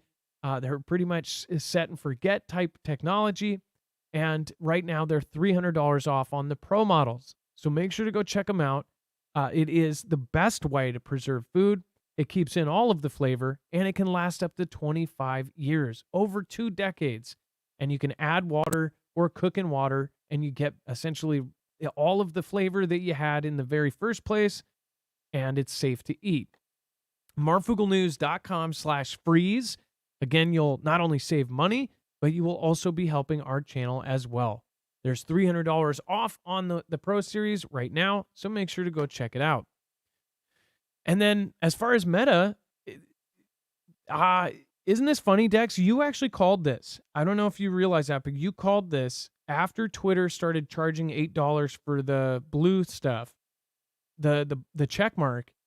You said Facebook and Instagram are probably going to, in some way, follow his footsteps, like many other companies have followed his footsteps before. And now they're trying to charge unless you do this personalized ad memorandum thing. Exactly. They have Elon to thank. He proved that it could be done. He set the bar, and now they have the opportunity to do it. Now, the reason why they're doing it, if you think about it, EU has some very strict laws around privacy, and they have a lot of things that allow them to. I guess I don't remember if this is they changed it where they have to opt in, but basically, it's most people don't have personalized ads anymore on the Facebook platform over there. They have to agree into it. That was the way they made their money. So they had a business model set up making X amount of dollars with advertisers based on a certain type of ad product. Well, now all of a sudden the EU basically rips that out from under them and they lose all that money. So they're basically saying, hey, if we're going to keep providing this service known as Facebook to the people in Europe, if you want it and you're going to keep you're not going to follow our old ad model, then you're going to have to make up that money because we can't stay in business. So we're going to charge you $14. I mean, that's in effect what they're saying. Because they're losing money. They lost all that ad dollars because they stopped tracking and personalized. They call it personalized ads, but I call it tracking because that's exactly what they do. It's how much information can they gather about you and then give that to a marketer so a marketer can make smarter decisions and make more money off of you. That's the name of the game. More data, bigger returns for the marketer. Marketer spends more money on their platform. It's a little circle. It keeps going round and round, and it just gets deeper and deeper and deeper. That is their game. And when that game or that rug got pulled out from under them, they're losing money. So they got to make it up. It's to the point where you could be talking to your friend on a public post or a public group, and you say, "Man, I really need one of those electric dog fence things." It will grab information like that, and then within minutes, you will see an ad for a very specific company that basically asked Facebook, like, "Hey, we sell electric dog fences. Can you find us people that want them?" And they will go, and their algorithms can scour and find the people that need it. Dex, go ahead. Okay, and what I'm about to say is not me sticking up for Facebook, but I just want to kind of rewind in our history. And this is really funny because I was talking with a friend the other day about their subscriptions. If you think about it, back when social networks like even Twitter, which came out way, way long ago, and then Facebook, and which was on the heels of what was it, MySpace or whatever. When all of those came out, nobody was going to pay for that. Like if you told everybody, hey, we get this great social network, you can post pictures and share with your friends and talk to everybody, but it's going to cost you $5 a month, or it's going to cost you $10 a month, or $15 a month, nobody would do it. So they made it a freemium model. In other words, they said, we'll make it ad supported. So we then become beholden to these marketers to pay the bill so the consumers can have the fun on the network. And nowadays, though, we've almost flipped the model around. If you look at what a lot of people are willing to pay for, like we get subscriptions all the time to games, to networks like Netflix, or before you know it, you probably have a subscription to multiple video companies that are producing content, HBO, et cetera, right? So it's almost ironic. Like if you'd ask everybody today, hey, would you rather have a social network today for $5 a month that never ever tracked and traced you, and any of that information was ever there? Most people would probably be like, well, yeah, that's kind of normal now because we could pay for that stuff. We pay for it with all these other subscriptions. But back in the day, it just didn't work that way. And now we're stuck with these nasty, huge networks that are just tracking every little detail about us. Yeah, unless you pay, you are being tracked. And everybody's going to go, "Well, I don't have the money to pay for that, and I can get it for free, but they're going to track and trace me." And that's how we gave it away. I mean, people let it happen. And they give you the illusion of freedom of choice, and you choose to do the less expensive route, right? What's funny is I thought this was crazy, and I guess you weren't trying to put me on the spot, but so this is what really angers me. So there's only a few kids apps that my kids can play and that will play, and they're educational apps, and this is so messed up. If you go into stuff and you see the apps and what they charge, a lot of them will say monthly. They'll have it in parentheses. If you go through like Apple, it says monthly, this much per month for this app. And you pay, otherwise you have to do ads. And if you have a kid playing a game, you don't want them served up with creepy ads, right? You don't want ads serving up to your kid. So you pay whatever the monthly is or the annual or whatever. It will literally clarify monthly or annual. But there was at least 3 games that my kids had, and it was a reasonable price, but I guess it wasn't because it was per week. And a lot of apps are doing this. A ton of apps are doing it, and they do not specify anything. It just says, $4.99 or $6.99. And you think that's per month. And you're like, well, it gets a lot of value, but it's actually per week. And I kept seeing things, Apple, and it, obviously everybody is hurting right now. So we're all trying to figure out how can we budget things. And I just found it insane that almost everything out there, any kind of app, is like a hit. Anything on TV, anything around is like $5 to $7 to $10 to $20. And it's so crazy how fast that adds up. And in an economy right now where we're all just trying to like get by, we're trying to literally scrape by now. It's like, how the heck do they do these things where they deceptively kind of put that in there? It's insane how many services we have now. And if you remember just a few years back, like Netflix, you had to pay for Netflix and that was it. They had everything on Netflix. Netflix was awesome. Have you seen Netflix recently? Netflix has no contracts with no companies because all of those companies said, no, we want to take our IPs and we'll do it ourselves. Now there's Paramount Plus, there's Disney Plus, there's A&E Plus, there's Discovery Plus, there's blah, blah, blah Plus, there's Negative Plus, there's Divide and Add and Subtract Plus. And every last one of them is like $8. And we decided that that was okay to pay for. Well, now that service isn't doing well because people can't afford all those and people are canceling all their subscriptions. Disney Plus is literally dying right now. Their whole business model is falling apart. They lost more users in a short amount of time, and that's mostly because they're jumping into the culture wars. But there's things like this. It's like, it's not going to work when the economy's going to trash. So I'm interested to see what happens next. And then what, if we're all broke, are they going to offer us then a free with ads, which many of them have? If you look at like a Freebie TV or Tubu or whatever the heck these things are called, it's basically, you can get these really cool movies, but there's like 40 ads in the freaking movie. It's kind of like YouTube was, but again, it's even more. And it's for regular TV, for everything. You get ads everywhere. Dex, go ahead. Yeah, and the new one is paying for ads, which is what I just saw with some of these video providers. I don't remember which one it was. It was like HBO or one of them. I was like, I went to look. I'm like, oh, what's the price going to be? Like $10 a month? They'll have some flat rate. Oh no, it was $8 a month with ads, $15 a month without ads. And I'm like, really? You got to pay just to get the ads? I'm like, you got to be kidding me. No. They give you a discount with ads, so you still pay per month, but you get some ads. That I'm just like, isn't Netflix doing that too? Isn't that? I think Netflix is doing that. Netflix has an ad-supported one too. Yeah. Oh my gosh, it's like to save a couple bucks, you'll get tracked and traced, right? And people, but let's face it, like we pay for our cable. Well, I say most of us pay for a cable bill, or you have had cable TV, and you're paying that, and it has ads. So, it's just, you kind of have to look at it. There's many different ways to look at it, and all those dollars that we spend on those things, they're all trying to get their piece of it. It's crazy. Zelda says, do I want to hear the true story? Sub almost rams. Zelda, yep. Do I want to hear the true story? Sub almost rams. Well, I don't know. Maybe how I feel like you're talking about that other sub story.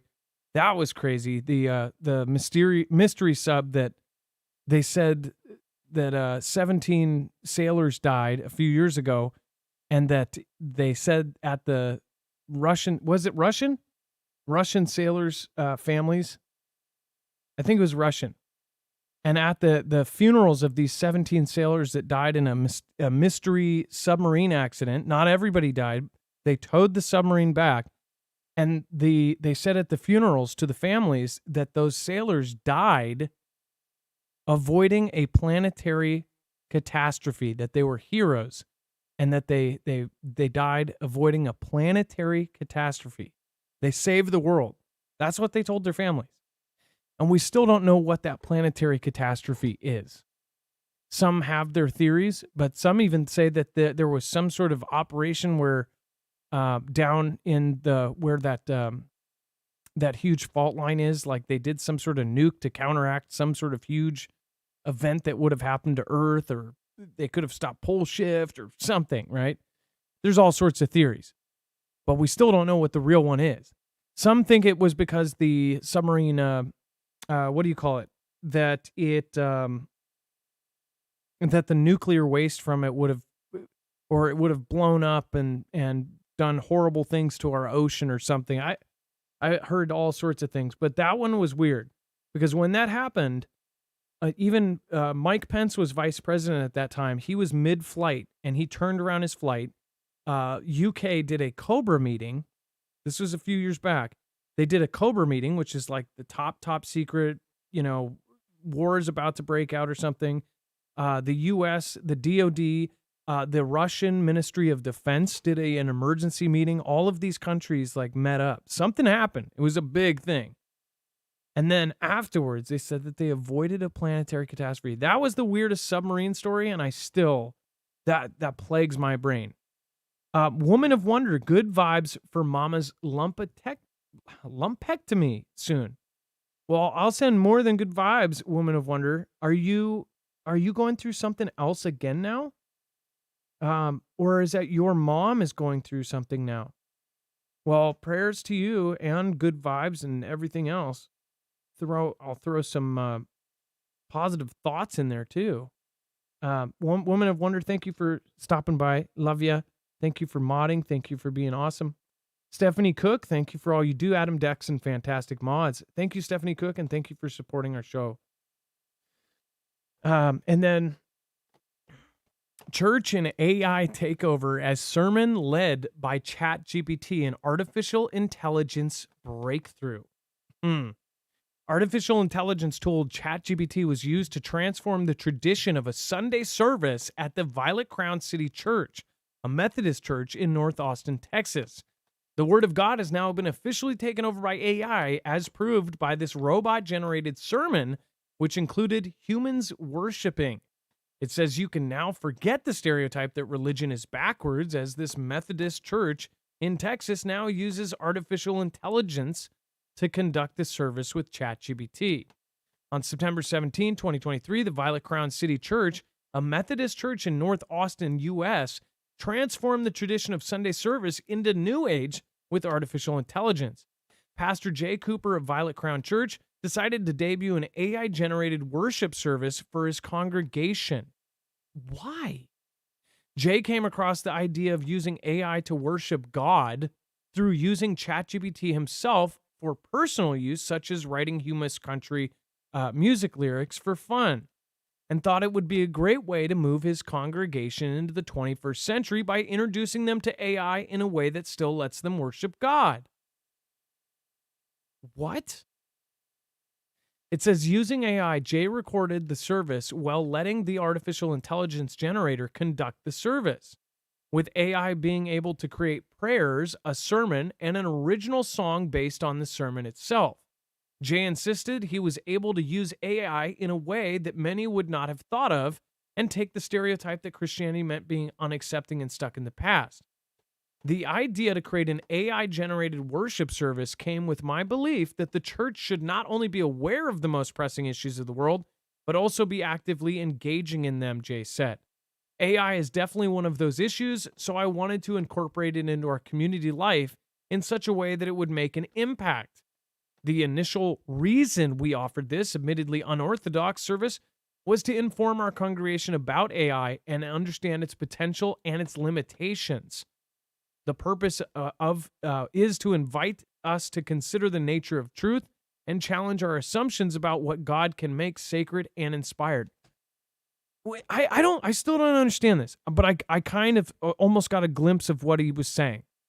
If you show a whole congregation of people, like, look at how good this is and how human-like it is, I would have, if I was a pastor here, I would have been saying it, I would have been using it like, this is scary. This can create our sermon. This can do everything we just normally do, and it's AI. That would be my lesson, and I would be preaching like, this is why we have to prep for something big. But what would you guys say if your church did this? Again, Dex, what did you think of this, using AI in church? Well, I mean, it's definitely going to open a can of worms for a lot of people's beliefs. I personally don't like it. On one hand, it's interesting when you take a large piece of text and try to ask a computer to give you information about it that you couldn't maybe do in a short amount of time. Like if somebody handed you a gigantic volume of text and said, "Hey, read it front to back, know it every word of it front to back," so that if somebody want to ask you a question, you could quote the pages in there and tell you or correlate relevant pieces throughout that piece of text. Well, yeah, something like a computer can certainly do that much better than a human because it'd take us years. I mean, we have to study large volumes of text for a long period of time. But when you take it to something that's so sacred as religion and you try to sort of put the computer in there, because the computer has the ability to make things up, because we have all of these fears that it might create its own narrative and add to it, that is definitely a realm I don't feel like we should be crossing into. At least I personally don't. Um, at the same time, when a human does that, another human being does it, they're going to put their own interpretation and spin on it. But at least it's coming from another human being. It's not coming from a computer that's written by code that you don't know what the person was doing who wrote the code to do it. And I think that's, you can trust a human, but you don't necessarily trust the box that may be built by a whole bunch of humans that's done for various reasons, typically monetary reasons. That's where it gets really questionable. So yeah, I'm seeing several. not a fan. Several people saying it's gimmicky and lazy. Russian Naughty Kitten says I'm an Orthodox Russian Christian, and that would never happen. I would never happen in where I was. Somebody said hard pass. Basically, nobody likes this. And by the way, I would say we shouldn't. We don't know exactly what's happening here. The writer of the article could put it somewhere else. We don't know if they use this for a lesson to say it, but the way they put it, there's no other way to take it. Saying that we're not stuck in the past and stuff, and that we could use this to try to do it. They also say that it was like a one-time thing. That it for now it will probably be a one-time thing. But it sounds like this pastor uses it a lot to write stuff. And he was like, "Oh, I could write a sermon and then say, hey, today's sermon was wrote by this." That sounds lazy and gimmicky. Like he just had the freaking AI write the sermon. That's lame. That's what it sounds like to me. But they say it's a one-time thing. But watch. I bet you this dude is using it for the other sermons, but just not telling them. That's lame. That's like super lame.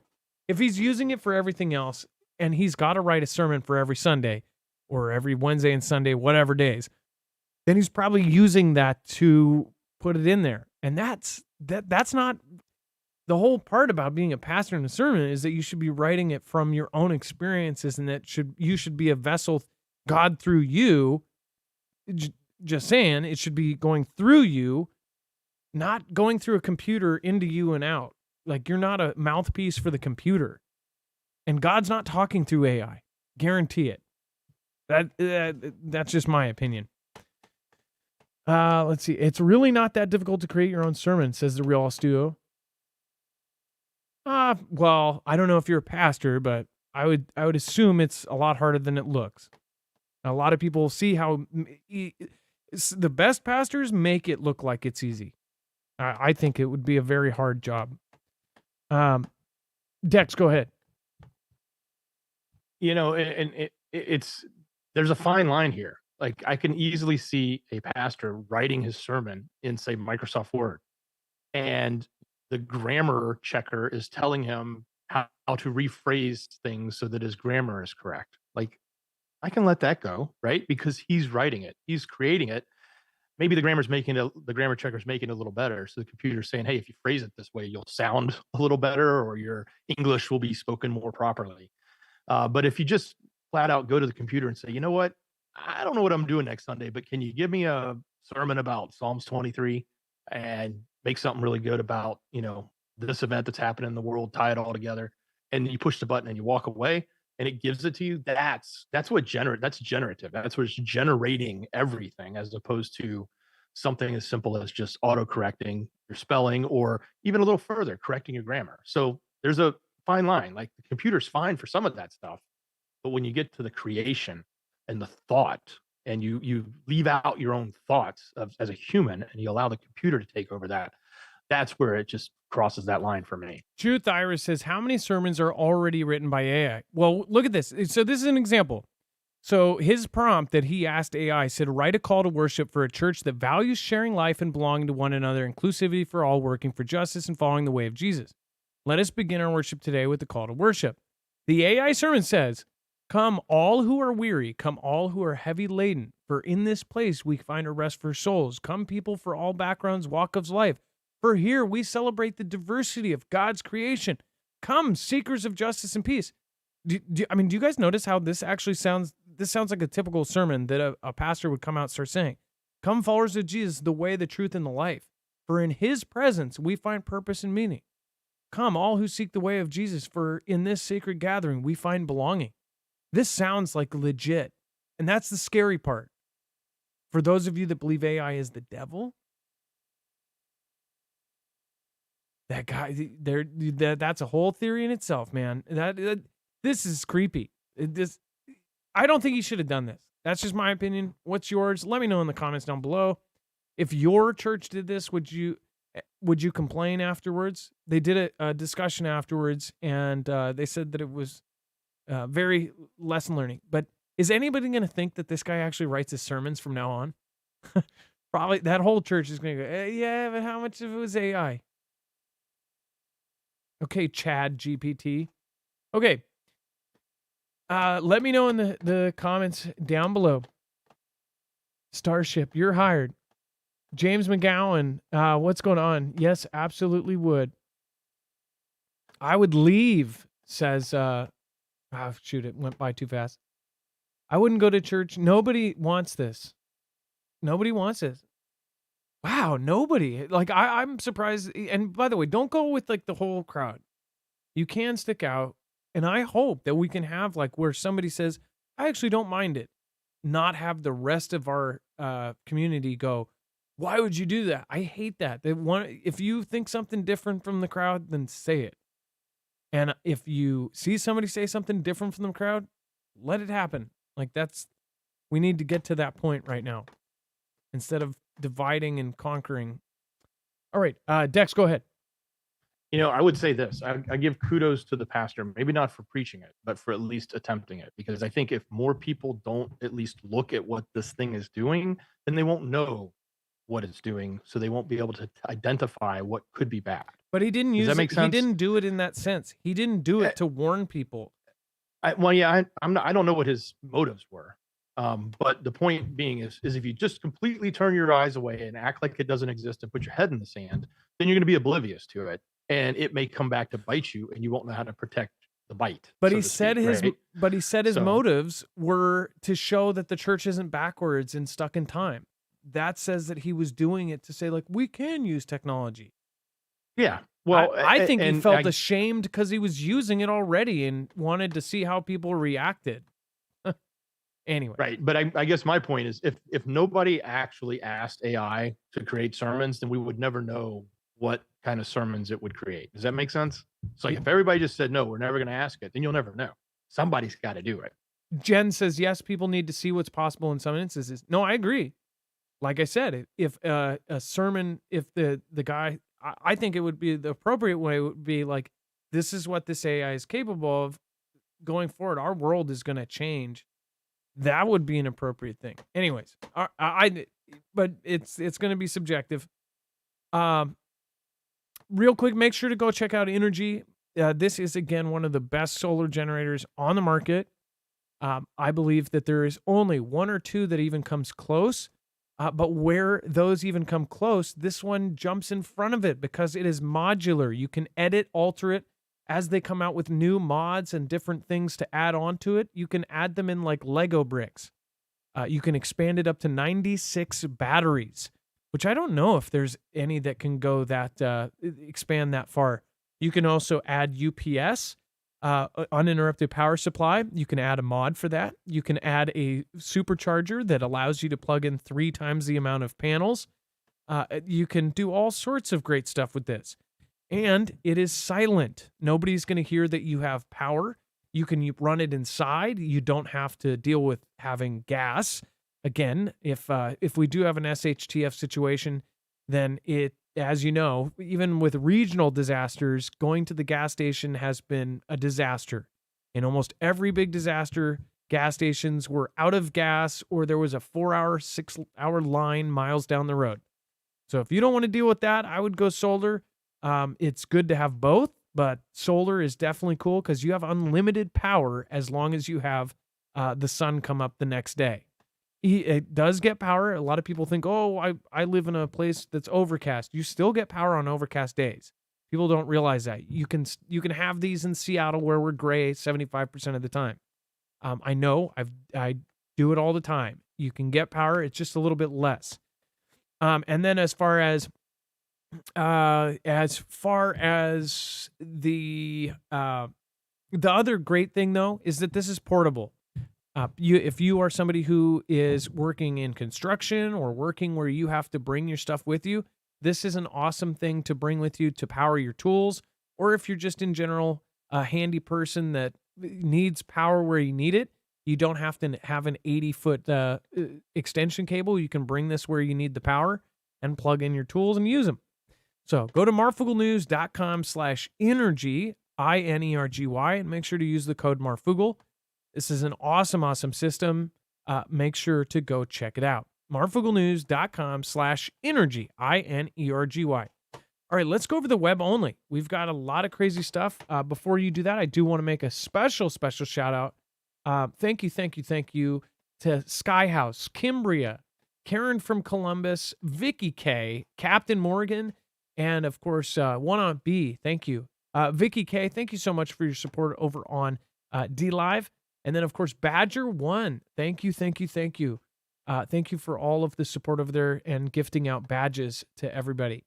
In fact, I think you actually just gave one to Poco Loco and Blue Breeze and somebody else. Thank you. All right, Dex, let's go over the web only. Wow. Very, very hot day today in the political world. So let me tell you about it. What's happening. You got to go to marfuglenews.com. Got to click on the thumbnail for the show. Or you got to open the show notes link down below in the description. It'll take you to this webpage that you'll see all of the news and articles and links and sources and tweets or everything that we've just covered. But you're going to find this yellow bar that says overflow. The rest of the story follows below there, right below the Resvani tank. That's a contest if you want to, or a giveaway. So if you want to enter, click that to enter. So they ousted the Speaker of the House today. But what was more surprising was when the interim Speaker comes in. Apparently, the former Speaker never actually kicked out. And by the way, the interim Speaker is McHenry. So McHenry is temporarily the Speaker now that they ousted Kevin. He apparently kicked out Nancy from her office. I didn't know this. She apparently was still in her Speaker of the House office. Apparently, the former Speaker never bothered to kick her out. Must have had a deal, I'm sure, to let her keep her office. This guy comes in and says, you know what? You're out. You got I'm taking the keys. We're changing the locks. You got 24 hours or something like that. Get out. So kind of funny. Lots of stuff happening around that. And then the other one is T-Man got Nancy gagged. coming back. Uh-huh. I want my stapler. Can I have my stapler? Just my stapler. Yeah, it's funny. Well, and then the other one in the political realm, there's a lot of political coverage. It's all in the very beginning, but the other one was T-Man was ordered kind of a partial gag, but he got gagged by the judge in the trial that's going on in New York. So we mentioned that one yesterday, not the gagging, but that's the new thing for the day. So all of that's there. So if you're looking for it, all of the rhetoric that goes around, and when I say it's a hot day because that was pretty much all the news coverage. But there's also other stuff going on. Apparently somebody in the Pentagon, actually a Pentagon official, has been charged with participating in a dogfighting ring. That's kind of crazy. A Texas congressman in DC was actually carjacked. So that was rather interesting.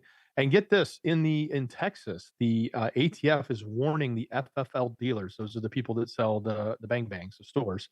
They're warning them about dangerous cartel activity in the next 60 days.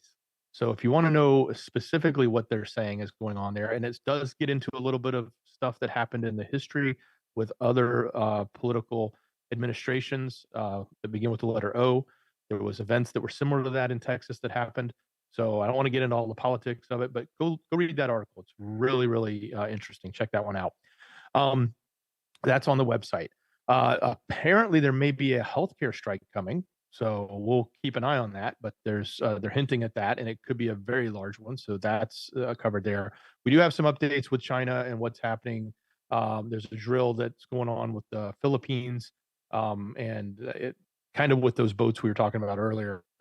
And then there's a lot of stuff about China with the economy there that's being talked about, and they're test driving the Chinese self-driving cars now on the California road. So a lot of people are kind of up in arms over that. So that's covered as well.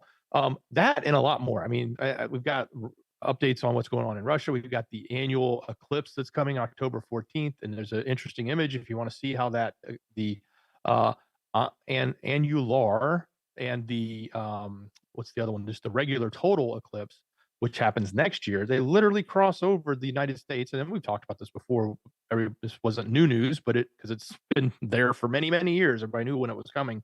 But it starts on October 14th, the first slash of the X, which then next year on April 8th becomes the second slash of the X, which basically crosses right across Texas, which is a lot of people read into that for various different reasons. Feel free. Some people think of SpaceX because they're in Texas, but I'm sure that has nothing to do with it. But that and so much more, it's all there on our website. Some really cool stuff. We put it together for you every night. Head over to marfooglenews.com, click on the thumbnail for the show, or open up that show notes link down below in the description. All right. Well, thank you, Dex. And Lola Cafe, last minute. Thank you. Thank you for the super sticker, and I appreciate that. And I believe you'll be the top supporter tonight. Thank you, Lola. And thank you for stopping by. Go ahead. And real quick, it just happened. Neil Nelson gifted 10 memberships. Thank you, Neil. And thank you guys for supporting us, especially this whole year has just been nuts. So thank you for anybody that ends up sharing us out, sharing us with friends and family. That's basically the only way that we can get out there. So thank you guys for bringing people in. Bring a friend in. If there's a friend or somebody at work that you're like, oh, wow, this guy's a lot like us, bring him in. Tell him about our show. It would be much appreciated. Thank you. I truly do appreciate every single person that walks in that door like Mad Max. Thank you for subscribing. Thank you, everybody. And as always, if you do subscribe during the show, I will always shout you out. So thank you. Dex, thank you for your service tonight. Appreciate you. Much love. Great job, brother. Thank our mods. Our mods have done an amazing job. They're always directing. If people have problems or like, I don't know where to get this, or how do I find the callers on this show, or where do I find the website? Where do I find this? Our mods are always helping people. On the side note, they're always helping people on the side. Wages World needs your prayers right now. He's going through family death right now. Wages World not only is a mod, he didn't need to be. Has a large channel. He literally has his own thing going on, but he is not only, he's a friend of ours now. He's a personal friend now. But he helps people in the community. He loves he's always caring about somebody else. I would say though, if you talk to him, tell him to care about him and himself. He literally thinks of everybody first, and that's why we all love him. So make sure to pray for him. Same with everybody. Don't want to put anybody on the spot, but I will say this. Ilea is always helping people as well. Always an awesome person. So make sure to go check out everybody over on the mods page. Again, that is also the friends page, which has all of the other creators. You got tons of great people over there. You got Bones. You got Chance. Chance is a budding author that has several books on Amazon. Go check out his links. CJ Blaze has such cool videos. She has been covering stuff all the way back since the 5th generation changes that were going on. And then Gem artist has all sorts of great links on her link tree. Jammer cares about everybody. He's a great person. He's literally a darling person. You got to go meet him. Lisa Hall, our longest running mod, is absolutely the sweetest person I've ever met. Rip Curl is one of the smartest guys I know. RJL Harris has the coolest sunglasses anybody has ever seen. And of course, Trinity Red or Blue Pill, Hi Ho Kermit the Frog here, puts hours and hours into her videos and does an awesome job covering all sorts of really crazy subjects that literally she goes deep dives. And then Wages World covers all of the solar events. So go check them out and all of our friends. Thank you, everybody. Love you. Be safe. Be prepared. And Marf out. It's now time for the shoutro. It's not an outro. It's not a shout out. It's a shoutro, where we say thank you to the people that matter most, you.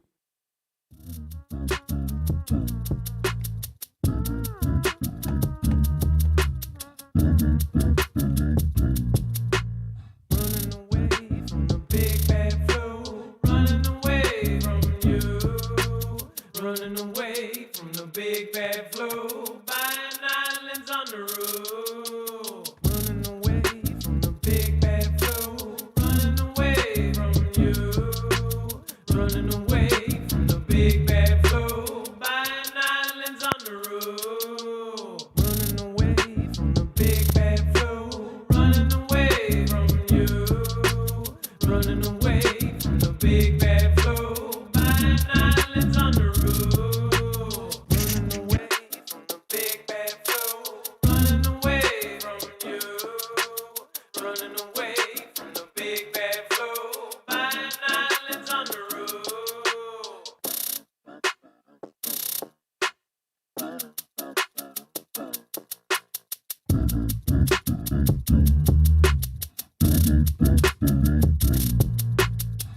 Hey, I'm with the dare I'll vibe on the decks on the deck.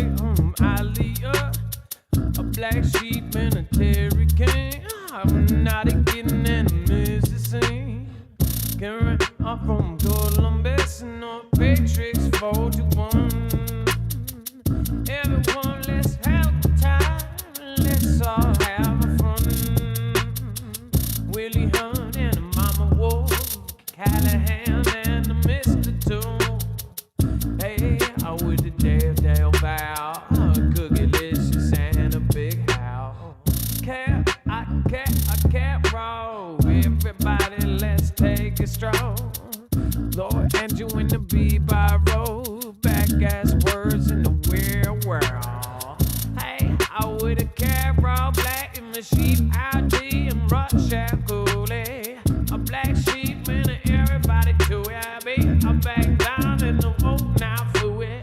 Starship and the Lord Andrew, a different Collins and one I'll be too. Neil Nelson, yeah, the beat, baby, if in the phone, baby, I see the bone, baby, dim down.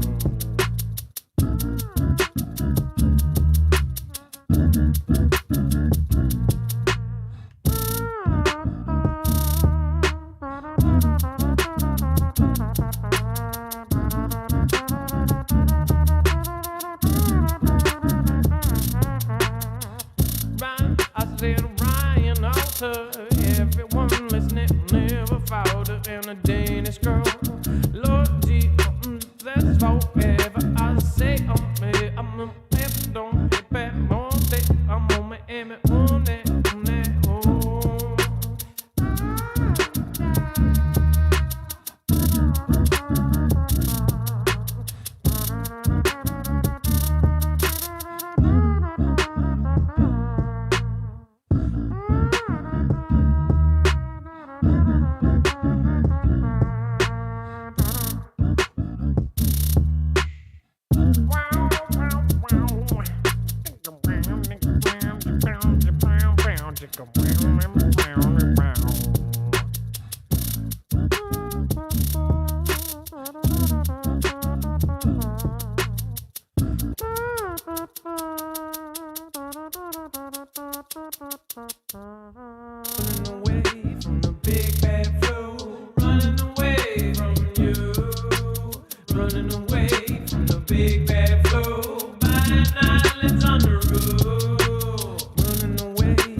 Bum bum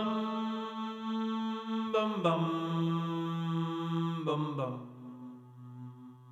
Bum bum bum bum bum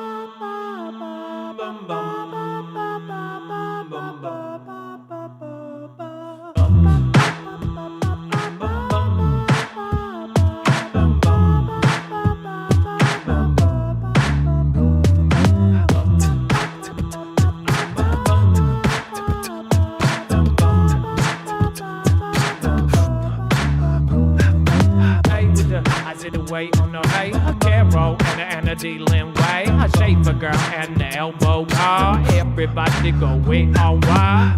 But I see the boiling the coals. Everybody they already know. Raise the volume and I got that show. Got the back and round way no wall. Hey, oh the Kimberly, yeah. Thanks for the like button and yes, everybody got Joe, you know. M for mods and we already know. Tap, dabba,